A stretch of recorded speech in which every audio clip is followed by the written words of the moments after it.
Olá, sou Luciano Faustino e você está no Hora Marcada.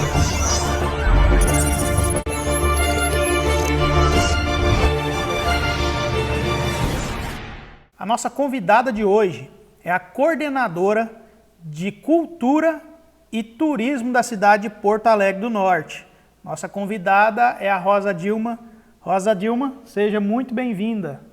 Muito obrigada, Luciano. Tudo bom? Estamos Tudo aqui. Ótimo, bom recebê-la. Rosa, eu te trouxe aqui para a gente ter uma conversa informal sobre o seu cargo e eu gostaria que você começasse falando para a gente há quanto tempo você está no departamento.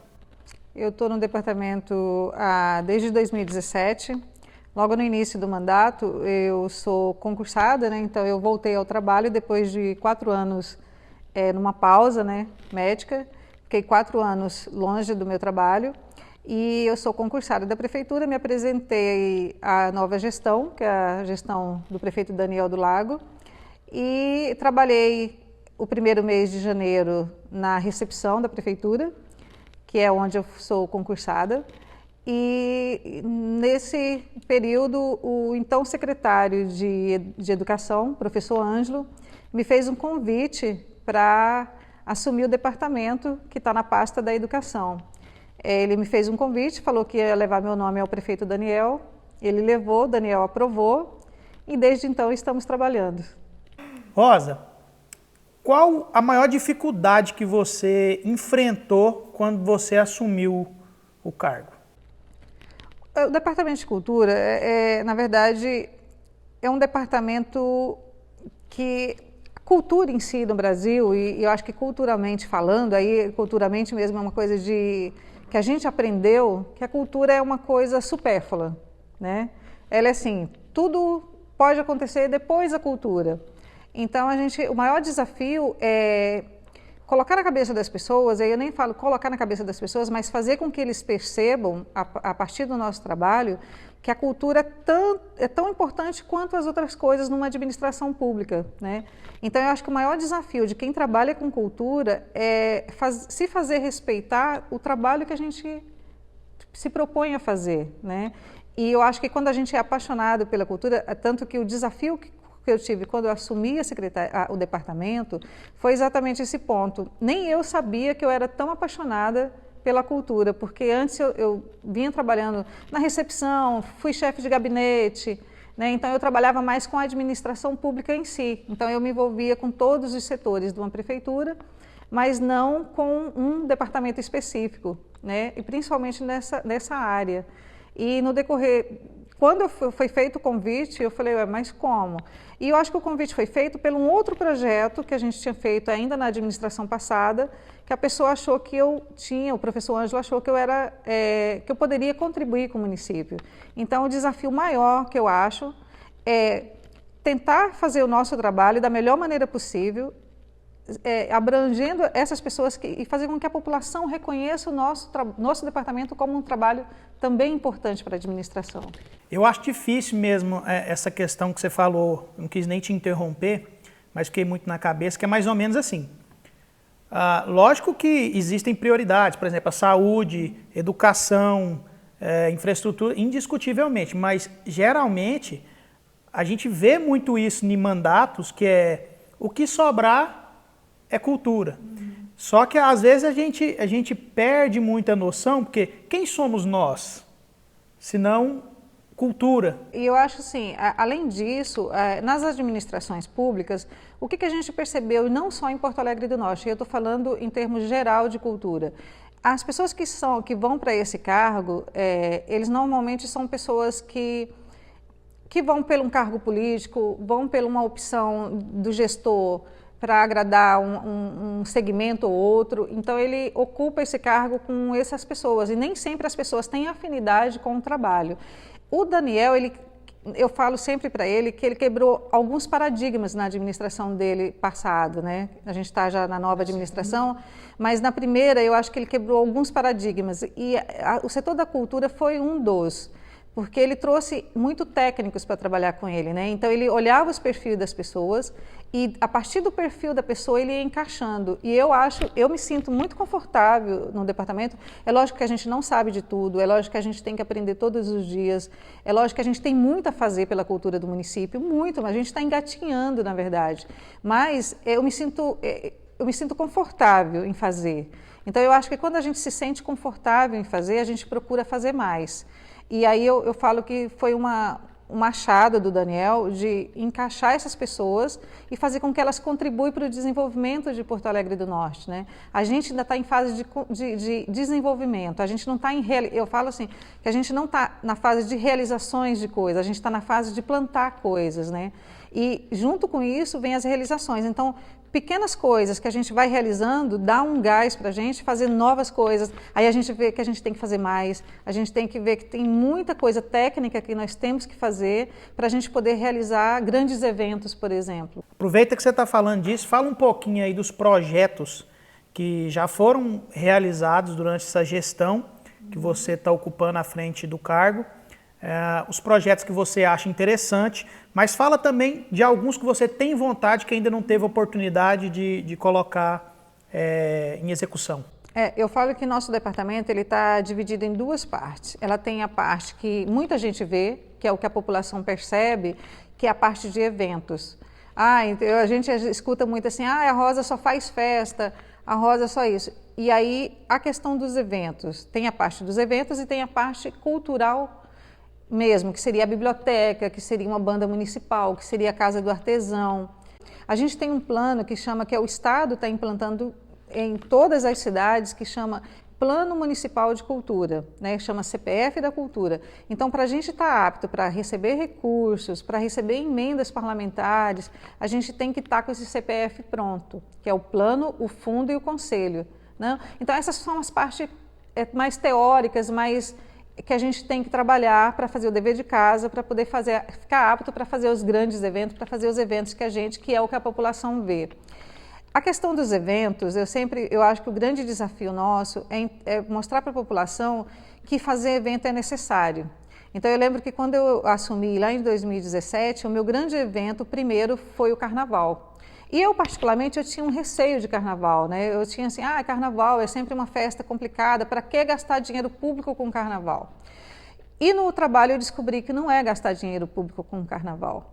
Na verdade, hoje eu descobri, e isso ainda em 2018, ao longo do trabalho, a partir de 2017, que os eventos eles são um mobilizador de economia, né? Movimenta. Se a gente não tem um evento, que aí eu cito o Carnaval, por exemplo, a gente não faz com que os nossos comerciantes tenham poder de fazer venda um pouco mais naquele período. Produz. E aí eu falo de todos os segmentos do comércio. A menina que arruma a unha, a menina que tem um salão de beleza no fundo do seu quintal e que ela espera essa data para ela produzir, a lojista que vende as roupas, o restaurante vende roupa de porta em porta, né? Que visita e entrega. As meninas que vendem. Então, assim, o segmento de eventos ele é muito maior do que os 3 dias, 4 dias que a gente faz. A gente envolve muito mais coisas, né? E é importante que a cidade funcione em termos disso. E eu acho que tem uma pessoa que tem que fazer isso. Você fala sobre as prioridades. Eu acredito muito que para isso funcionar, a saúde tem que estar funcionando bem, a educação tem que estar funcionando bem, a infraestrutura tem que estar funcionando bem, aí a gente tem espaço para trabalhar. Rosa, nós estamos passando um período assim, muito difícil, né? Que agora já se prolonga aí por 1 ano. Como que tem sido para vocês na cultura e no turismo essa dificuldade que a pandemia trouxe? Então, Luciano, quando começou os primeiros casos da pandemia, que a gente viu que era sério, a gente estava trabalhando num projeto de canção, que chama, Canta Pan, que está guardadinho com muito carinho, para assim que a gente voltar, a gente reativar todos esses projetos que a gente estava trabalhando. Era um projeto que a gente estava fazendo com muito carinho, porque era um projeto que a gente estava resgatando uma história lá do início da Rádio Berrante. A gente tinha a participação especial do seu Edésio, que ele estava projetando junto com a gente esse festival. Então a gente já estava em fase de projeto, de regulamento, estava tudo certinho. E aí a gente foi pego de surpresa. A gente também estava trabalhando a questão da dinâmica, inclusive a gente já estava com a grade pronta, né? Porque a dinâmica ela está no nosso departamento, é através da cultura que os deputados e a Secretaria de Cultura do Estado manda a verba para a realização de grandes eventos, que aí é a questão da dinâmica. Então a gente já estava com a grade pronta, né? Já estava o nosso parceiro da parte, que é a dinâmica, a gente divide ela em 3 partes, né? E a parte que contrata essas pessoas e a outra parte que é o sindicato rural, que faz a parte comercial, também já estava andando. Então a gente estava com esses projetos todos a pleno vapor, porque era mês de março, então é o mês que a gente decidiu a não realizar o carnaval naquele ano, em 2020, né? A gente não realizou o carnaval porque a gente tinha realizado o Réveillon. Então a gente deixou tudo para trabalhar em cima desse evento maior, que era a dinâmica, e esse festival. E aí parou tudo e a gente ficou uns 2 meses assim, sem saber o que fazer, né? E aí eu, muito agoniada com a questão, eu acho que é uma questão que deixou todo mundo em pânico, né? A gente não sabia como fazer aquilo, como que seria, mas a gente precisava voltar pelo menos uma rotina de trabalho, né? E aí, quando eu comecei a fazer aproveitar esse tempo que a gente não ia ter eventos e começamos a trabalhar a parte burocrática do departamento, né? Nós criamos o Conselho de Cultura, que já está pronto, e começamos a estudar os projetos do plano, fizemos o Plano Municipal de Cultura para poder vir para a Câmara para ser apreciado e ser votado. Estudamos alguns fundos nacionais de cultura que tem nos outros municípios, a gente foi ajustando ele. Então eu fiquei praticamente o ano de 2020 envolvida nesses projetos mais internos, sem poder fazer eventos, mas trabalhando essa parte técnica, né? Montando alguns projetos, montando algumas coisas que a gente possa trabalhar agora em 2021, assim que tudo se normalizar, se Deus quiser. Seu Edésio, que você citou no começo, é o pai de Solusmário. Pai de Solusmário, segunda geração trazendo cultura aí para nós Solusmário é uma cidade. Honra. O seu Edésio, ele está presente na minha infância, na minha adolescência, né? Porque eu sou de Porto Alegre do Norte, assim, na verdade eu não nasci aqui, a minha família chegou em Porto Alegre do Norte em 71. Nós viemos na construção da BR-158, né? E o seu Edésio, ele fez parte da minha infância com a Rádio Berrante, ele cantava nessa rádio. A Rádio Berrante era uma coisa incrível, porque eles estacionavam um caminhão na avenida, no meio da rua, e colocava o som e trazia as pessoas para cantarem, sabe? Cantava, a gente saía da igreja, era o programa de domingo dos jovens de Porto Alegre do Norte, vamos dizer, 30 anos atrás? 30 anos atrás. Então a gente fazia isso, então a gente queria muito resgatar esse ponto. Daniel um dia me chamou e falou: Rosa, eu quero que você pense em algum projeto para resgatar essa história, né? E aí foi quando eu lembrei da Rádio Berrante, convidamos o seu Edésio e montamos esse projeto, que é um projeto que está guardadinho lá na minha pasta com muito carinho para a gente mandar brasa daqui uns dias, se Deus quiser. Que legal, né? Mandar um abraço pro seu Edésio. Ô, Edésio, um abraço para você, muito meu amigo. Obrigada. Você vai estar lá na biblioteca. Daqui a pouco a gente vai falar da biblioteca. Eu quero muito te ver lá na biblioteca. Com a pandemia, pode ser que ela se prolongue mais. A gente não sabe, ninguém tem certeza disso. Vocês criaram mecanismos para estar promovendo a cultura no município, mesmo à distância, sem poder aglomerar. Vocês criaram alguma coisa em relação a isso? Criou, né? Teve agora a quadrilha, a Festrilha, que vai participar com vídeo, não é isso? Seria isso? Você pode falar um pouco para a gente? Então, Luciano, essa questão dos mecanismos para ajudar os artistas locais, nossos artistas aqui, eu acho que é um ponto que ainda está faltando o nosso departamento achar um jeito, e aí eu já tenho isso em mente, que é um cadastro um cadastro de artistas do município de Porto Alegre do Norte. Legal. Para a gente poder conhecer, para a gente chegar nos artistas. Porque hoje em dia o que acontece é o seguinte, os artistas chegam até a gente, né? Foi o caso do Festrilha agora que você citou, porque nós temos 2 grupos de quadrilhas no nosso município, 2 grupos fortes de quadrilha, né? Então, eles chegaram até a prefeitura e pediram um apoio cultural para participar de um evento do Festrilha. Porque o evento do Festrilha, ele aconteceu online, então os grupos vão gravar um material, vão mandar e daqui, acho que dia 19, dia 20, dia 26 e 27 agora de março, a federação vai fazer um programa onde vai passar esses vídeos, ela vai distribuir, e isso vai acontecer com as juninas de todo o estado, né? Então, o que acontece, aí voltando à sua pergunta, o que acontece hoje com os mecanismos de ajuda à participação da prefeitura com os artistas nossos? A gente atende aqueles artistas que nos procuram, e eu quero fazer o inverso. Eu acho que está na hora da gestão, na verdade, a gestão tem que chegar aos artistas, né? A gente saber o que os artistas precisam e deixar disponível esse material para que eles usufruir disso, o que o município vai fazer. Por enquanto, a gente está fazendo essa parte. Se um artista tem algum projeto que dá para fazer durante a pandemia, que dá para fazer igual foi esse caso, nós ajudamos com a filmagem, com a edição do material? Todo o material para ficar pronto para eles mandarem, a parte técnica nós ajudamos. E é lógico que eu, como coordenadora, eu fui lá, dei uma ajuda na decoração, porque é uma coisa que eu gosto de fazer. Então, o departamento se envolveu de dar uma estrutura para que eles possam apresentar o trabalho deles da melhor maneira possível. Então, a intenção é ter uma estrutura para oferecer ao artista antes que ele venha pedir ajuda. Pedir ajuda. É isso que eu penso. Porque o que eu penso? Eu preciso conhecer. E quando eu falo conhecer o artista, é lógico que eu sei que você cantou, é lógico que eu sei que o Sulis Maria cantou, que eu sei que o Luiz Carlos cantou. Mas quantos cantores, de repente, a gente não sabe que ele não está trabalhando, não está trabalhando ainda. Ou não é só o cantor. Eu quero conhecer o pintor, o artista plástico, o poeta, sabe? O escritor. Então, para isso, a gente precisa fazer um cadastro de artistas contador locais. De história. Contador de história. Né? Então, é isso que eu gostaria de fazer. E é disso que eu quero trabalhar. Assim que a gente conseguir inaugurar a biblioteca, que é o projeto que eu estou trabalhando agora, no momento, eu quero partir para essa outra etapa, que é fazer esse mapeamento.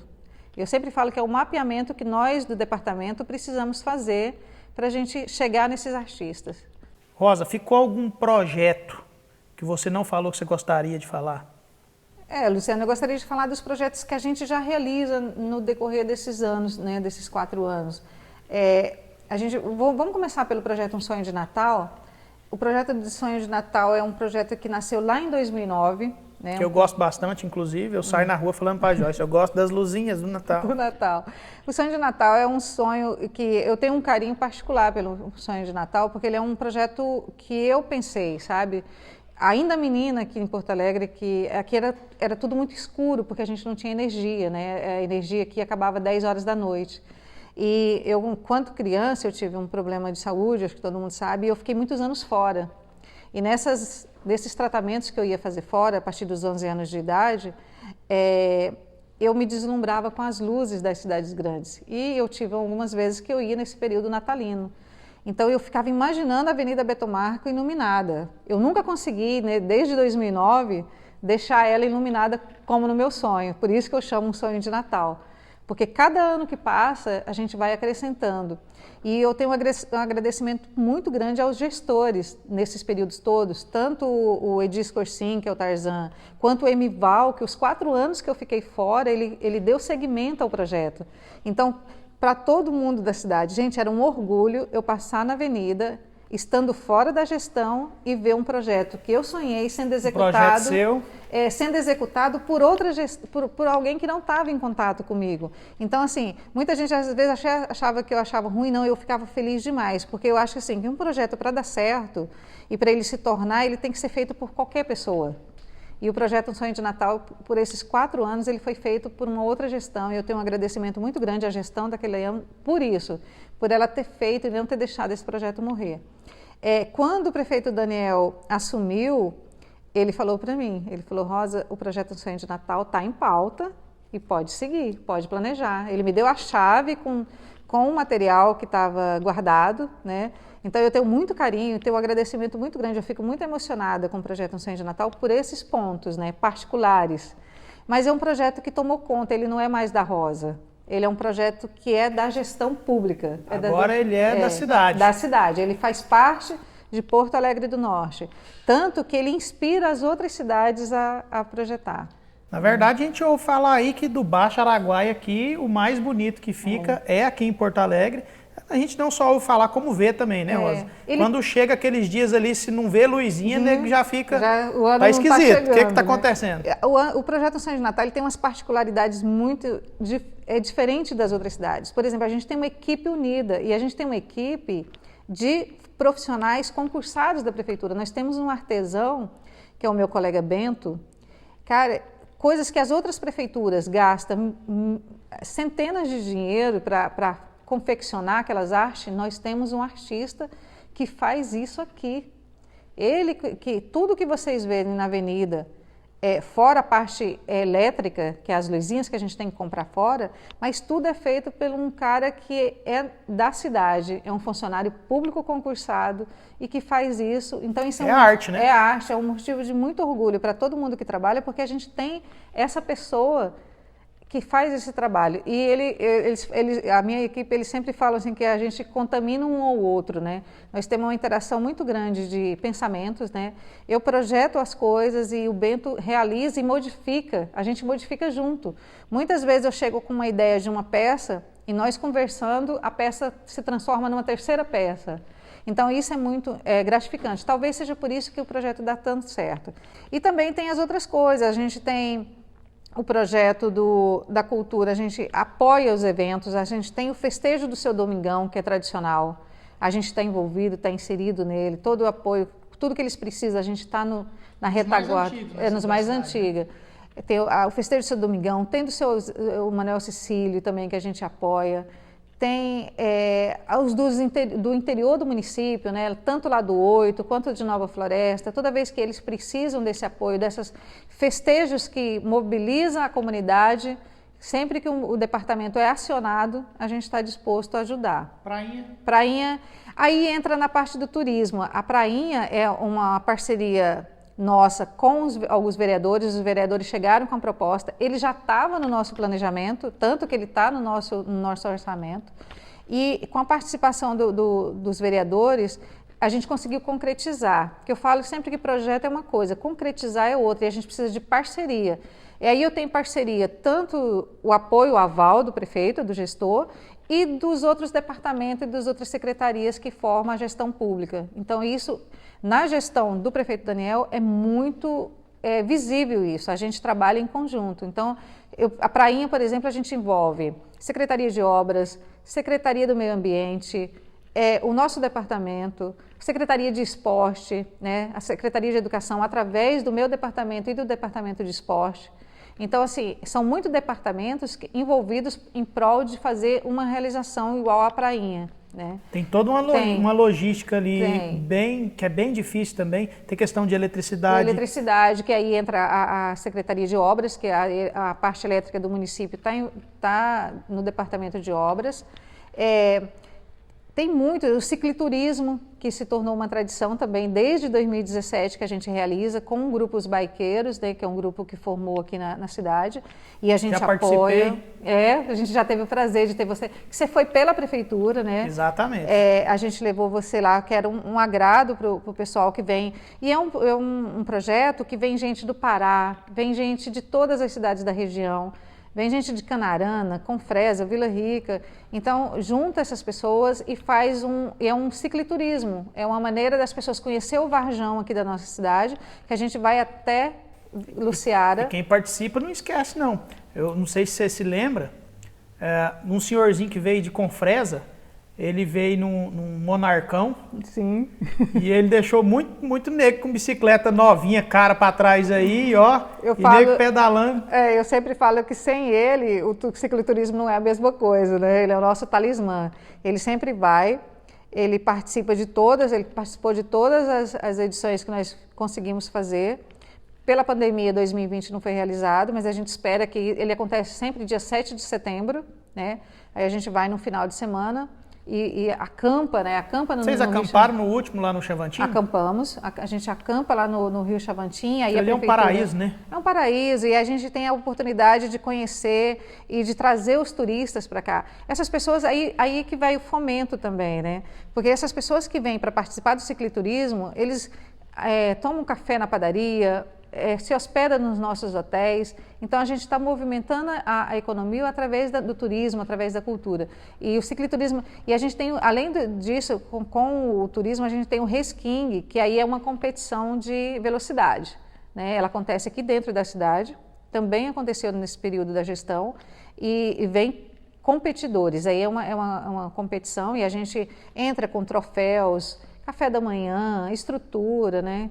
Kit de cuidados de primeiros socorros, a gente está sempre ali dando o apoio que, na verdade, a nossa função é dar condições do turismo acontecer na nossa cidade. Fala um pouquinho da importância das juninas aqui de Porto Alegre do Norte, que elas têm, pouca gente sabe, mas parece que elas têm uma importância nacional aí, né?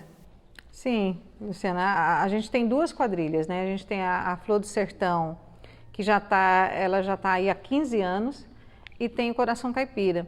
As nossas juninas, elas são muito tradicionais, né? E elas estão sempre em destaque, tanto no estadual, como a Flor do Sertão já viajou para o Rio de Janeiro representando o estado, né, numa competição. E o Coração Caipira também já viajou para representar as quadrilhas. A federação, ela premia até 5º lugar, e as nossas juninas estão sempre na ponta. Elas são juninas que são inspirações para as outras juninas do estado se inspirar nas nossas juninas, até na formação delas, né? E elas têm uma importância grande também na questão social na cidade. Essas juninas, elas envolvem muitas crianças, muitos adolescentes, né? Adultos até. A gente é muito carente de ações de cultura, então ela prende esses meninos, ela ocupa a cabeça desses meninos, porque a junina tem muita coisa além de dançar. Tem figurino, tem organização, tem que estar bom em escola, né? As juninas, tanto as duas juninas, tanto uma quanto a outra, exigem isso dos seus dançarinos. Então, a importância é muito grande. Eu falo que Porto Alegre do Norte sempre tem um ponto cultural que nos representa fora da cidade. E eu, na minha opinião, o que representa a gente fora da cidade são as nossas juninas, né?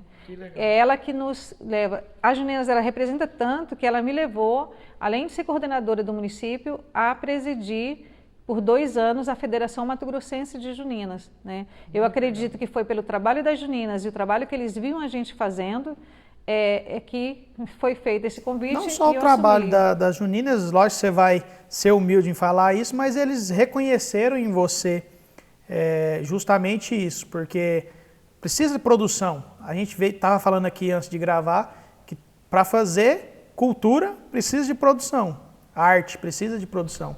E eu acho que a função da repartição pública é essa, sabe? Eu acho que a gente tem que dar condições para o artista ir lá e fazer o seu espetáculo. O artista é o principal, eu sempre falo isso. Só que a produção, ela é importante para dar o respaldo.